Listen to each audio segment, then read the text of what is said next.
नमस्कार मंडळी, मी किशोरीज किचन मराठीमध्ये तुम्हा सर्वांचं अगदी मनपूर्वक स्वागत आहे। आज आपण बघणार आहोत शेंगदाण्याची चिक्की।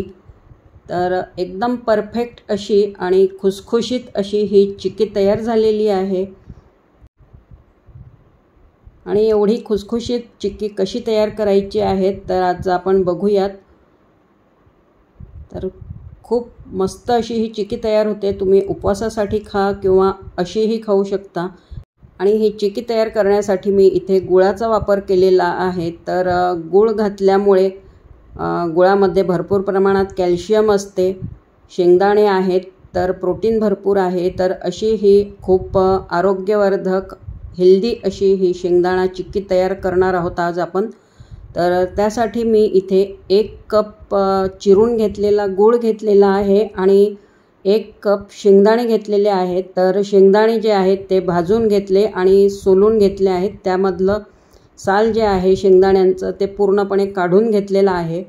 तर इथे मी नॉनस्टिकचा पॅन घेतलेला आहे। तर त्यामध्ये मी हा 1 कप चिरून घेतलेला गूळ घालून घेतला। पाणी अजिबात वापरायचं नाही आहे, फक्त गूळ घालून पूर्णपणे वितळवून घ्यायचा आहे हा गूळ। तर अगदी मंद आचेवर हा गूळ वितळवून घ्यायचा आहे। तर अगदी 5 मिनिटांमध्ये मंद आचेवर हा गूळ वितळला जातो। तर तुम्ही बघू शकता छान असा हा गूळ जो आहे तो मेल्ट झालेला आहे पूर्णपणे। बरेचदा आपण शेंगदाणा चिक्की जी आहे ती बाहेरून आणतो, पण अशा प्रकारे जर तुम्ही घरच्या घरी करून बघाल तर अगदी झटपट अशी ही चिक्की तयार होते आणि घरी केल्यामुळे तेवढीच हेल्दी आणि हायजेनिक अशी ही तयार होते। तर त्यामुळे शेंगदाणा चिक्की जी आहे ती तुम्ही घरच्या घरी नक्की करून बघा।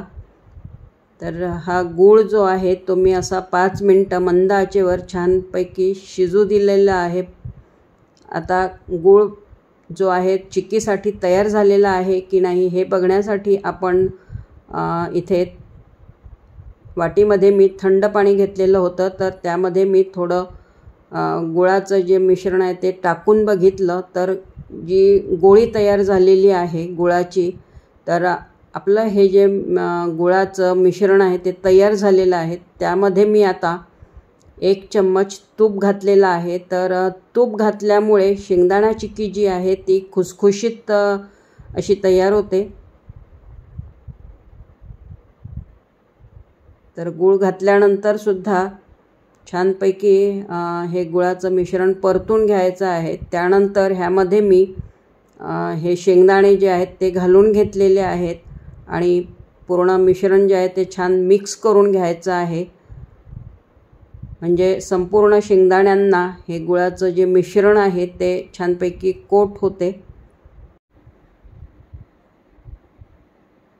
तर अशा पद्धतीने ह्या मिश्रणाचा छान असा गोळा तयार करून घ्यायचा आहे।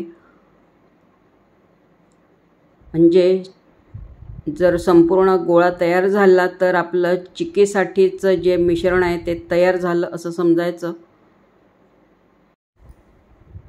तर व्हिडिओमध्ये दाखविल्याप्रमाणे अशा पद्धतीने ह्या शेंगदाण्याचा गोळा तयार करून घेतलेला आहे।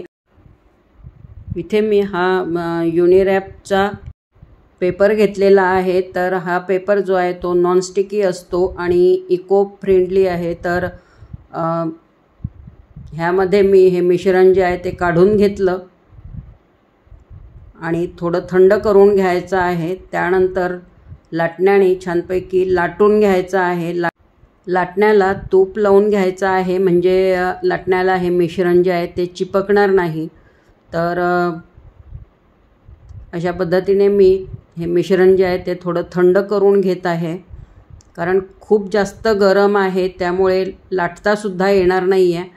तर थोडं थंड करून घ्यायचं आहे। वरून मी एक पेपर पुन्हा झाकून घेतला आहे आणि लाटून घेत आहे ह्या पद्धतीने।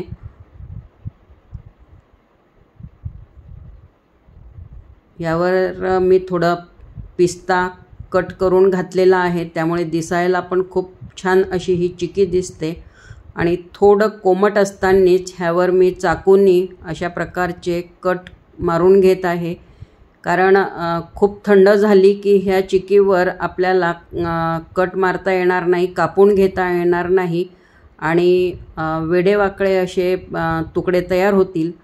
तर त्यामुळे मी थोडं कोमट गरम असतानाच ह्यावर चाकूने अशा प्रकारे कट करून घेतलेले आहेत. आणि ह्या चिकीचे जे तुकडे करायचे आहेत तर आपण पूर्णपणे ह्या चिकीला थंड होऊ द्यायचं आहे. मी थोडं कोमट असतानाच चिकीचे तुकडे काढत होती, पण ते व्यवस्थित काढता आले नाही. आता थंड झाल्यानंतर मस्त असे हे चौकोनी तुकडे निघालेले आहेत चिकीचे. तर खूप छान अशी ही खुसखुशीत शेंगदाण्याची चिक्की तयार झालेली आहे. अगदी बाहेरून आणलेल्या चिक्कीप्रमाणेच दिसत आहे. तर आजची ही तुम्हाला शेंगदाणा चिक्कीची रेसिपी कशी वाटलेली आहे तर मला कमेंटमध्ये नक्की सांगा. आणि ही रेसिपी जर तुम्हाला आवडली असेल तर रेसिपीला लाईक करा, शेअर करा आणि चॅनलला अजूनपर्यंत सबस्क्राईब केलेलं नसेल तर सबस्क्राईब करा. पुन्हा भेटूयात अशा छानशा रेसिपीसोबत. तोपर्यंत मस्त खा, स्वस्थ रहा. धन्यवाद.